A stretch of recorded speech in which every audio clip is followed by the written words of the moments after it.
Hey, what's up, fool? It's your boy Chinks Drugs, and this is RapMatic.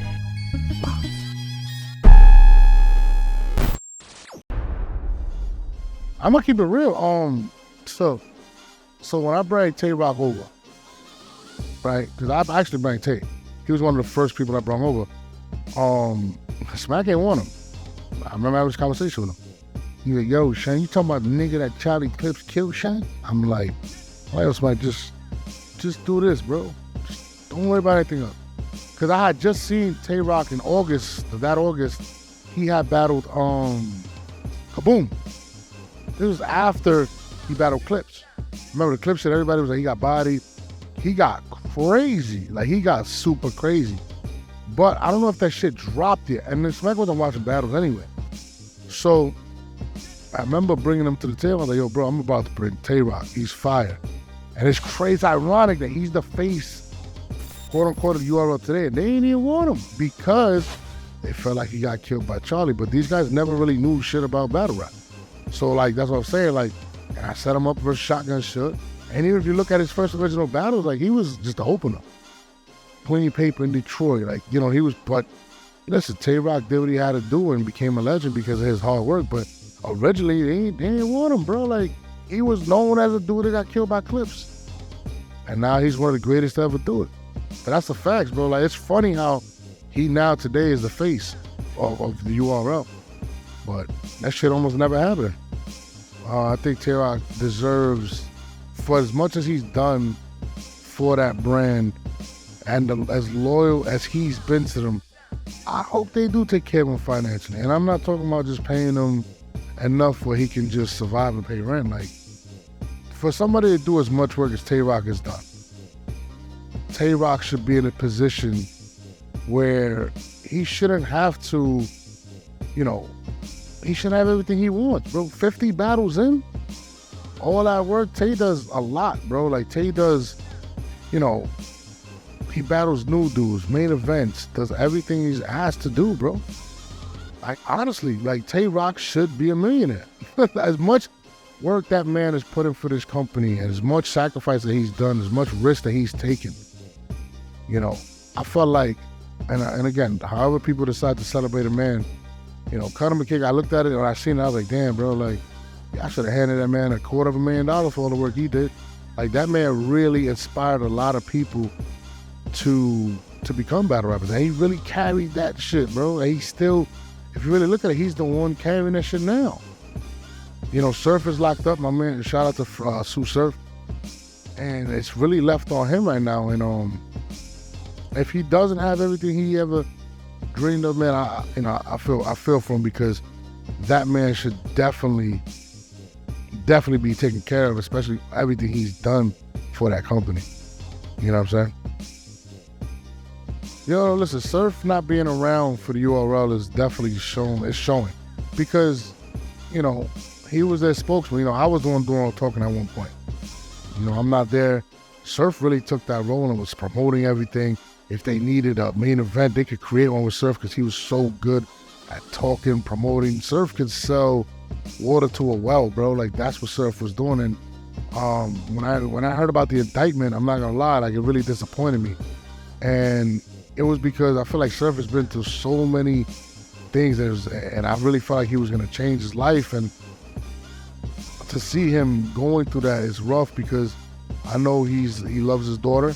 You know what I'm saying? And that's really what fucked me up. And, you know, it's a tough situation, because thinking selfishly, if you're the URL, you're like, damn, what are we gonna do? But in real life, like, this is his life. This is a man that, you know, is facing 30 years. We don't know what he's gonna end up getting. And his impact to battle rap, particularly URL, being the spokesman for that brand, is definitely showing now. Like, the absence of TsuSurf has really given a URL a huge hit. They don't have anybody to carry that, or to voice opinions, or to say whatever, or downplay other brands like RB, call them KFC. Like, they don't have that superstar no more that can really vocalize and sell a card, and it's sad. And I think that's one of the reasons that they have to beef with Easy, because Easy kind of had that in him to do that with the URL. And now that he's not there, there's a huge void, and it shows every week and every day that they drop shit, bro. Like, you could tell. Smack, listen, Smack is not somebody you want to speak more than 5 minutes on a camera. You know what I'm saying? Surf is. Beasley will put you to sleep. Chico, we don't know what the fuck he does. You know what I mean? Surf was the one. And Surf not being there, going through what he's going through, and an easy going to Remy, yeah, it's definitely a huge void right now. And it's showing by their actions. Listen, they're not hiding the fact that they got beef with Easy, bro. Like, they really, like, yo, fuck him. Like, that's what they really doing. And, you know, they showing their hand a lot. Nome Impact. Remember, I've been telling everybody, budget cuts for the last 2 years. And I'm like, yo, I'm not making this shit up. Smack is doing interviews talking about if you don't tune in, we not gonna get shit cut. And every year, since they made that Drake announcement, when Drake was like, he's gonna host 3 events, events have gone down and down and down. And now, they're charging a pay-per-view. What was the last one they had a pay-per-view? Kings vs. Queens? That shit wasn't successful. Now, in my opinion, Caffeine didn't want to give them 2 separate events, and they just they gave an option. Either one and URL combined it. And I don't know, man. It's not a good transition right now, in my opinion. You know, when they did Summer Impact, it was a lot different. You know, they were kind of to come up, but combining Nome and that, I don't know, man. I don't see too much excitement about it. I definitely think that them and Caffeine are kind of on the rocks right now. We don't know where that's gonna go. But I called the shit last year. I said, you're gonna see a lot within the first few months. And I think Caffeine's only thrown 1 event, and we're in June. So half of the year's gone. They charge, hold on. They're charging $50, and if you're a member of the app, $25. Which I don't fucking even understand that. But it's just crazy. You gotta look at Caffeine. If you even go to the app, bro, they're promoting fucking basketball. Everybody else, people, but think about it, those dudes get views. Those tournaments, they're not putting up as much money. None of them street ballers are asking for $150,000 for an event. You know what I'm saying? I think Caffeine has economically said, yo, we got to go backwards. We have to take a couple steps back. We have to think differently. Because remember, the original plan, what they came out, they said they were able to get $113 million raised from the investors with the URL anchoring them. So they pitched the idea. Clearly that idea is not working. It was mishandled. And now they're kind of like, oh shit, we got to take a few steps back if we want to continue to be able to grow as a company. And I think every day you're seeing it. Charging $50. Why are they charging $50? Who the fuck would they want to tune? If they're not tuning in free, right? Why the fuck would they pay $50 for the shit? That's where I'm at with it. Like, I'm like, bro, like, and that's why people say, like, oh, but Remy charges pay-per-view. Yeah, Remy don't got millionaires behind her. She has herself. ARP's charging that. This was a free app. So to me, it exposed the fact that Caffeine is not making money off of URL. And they have to get it back somehow. Bro, who does that? Think about it. If you're a company, you're not charging for all these years, also you're charging $50. It kind of shows you, like, yo. And that's why when I seen that Beasley interview, I was like, yo, this is horse shit. Like, come on, bro. Like, shit don't even make sense. And then when Beasley was talking about the whole, what was he saying? I'm gonna, we're about to start streaming for the app. That kind of showed me, like, all right, if that's true, then that means they're preparing for this relationship to end. And, I think this might be the last year for them. I believe so. Man, listen, man. I remember the strike 2.5. I call it the bluff 2.5. Because the battle is never going to strike. Whoever knows, oh, they mad? Cool.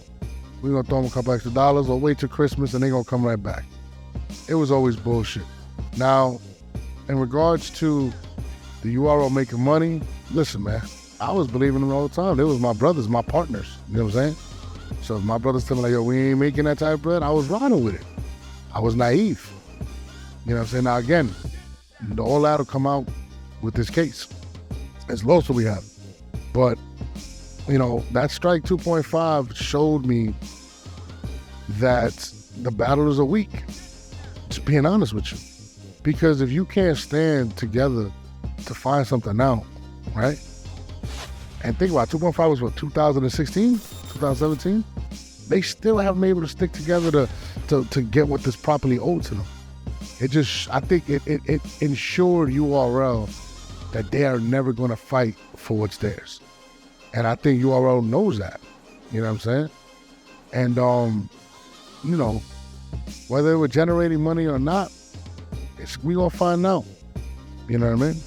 But what I think URL got out of that was the knowledge of that these guys will never stick together. Like, listen, K-Shine, what he did, he was talking about, yo, these guys did me dirty. All this shit. He was doing his thing. A bunch of battle rappers went against him instead of supporting that man. And I was just like, damn. I'm watching the tweets and I'm like, y'all not gonna support your peer? And that's why I say, like, with the shit I'm working on now with the Norbes Promotions, I want to help these guys kind of create a union and help protect them, help educate them to not signing these bullshit deals. And this is something that people don't even think about. If the URL is coming at you with lawyers and you're coming at them without them, who do you think's an advantage? And not even anybody that comes with you with a lawyer. You know, and a lot of these battlers, it's sad to say that they're stuck in the 1930s where people are getting taken advantage of. And that's the facts. Nobody had their masters back then. Who's gonna be the Ray Charles of battle rap to finally get what's owed to them? And it's a sad day, but these battlers are just, they just not gonna do it. And it's just sad. And that's what Strike 2.5 showed me, what the behavior they showed me today. You know, it's kind of sad. And that's why URL continues to hold power over these guys.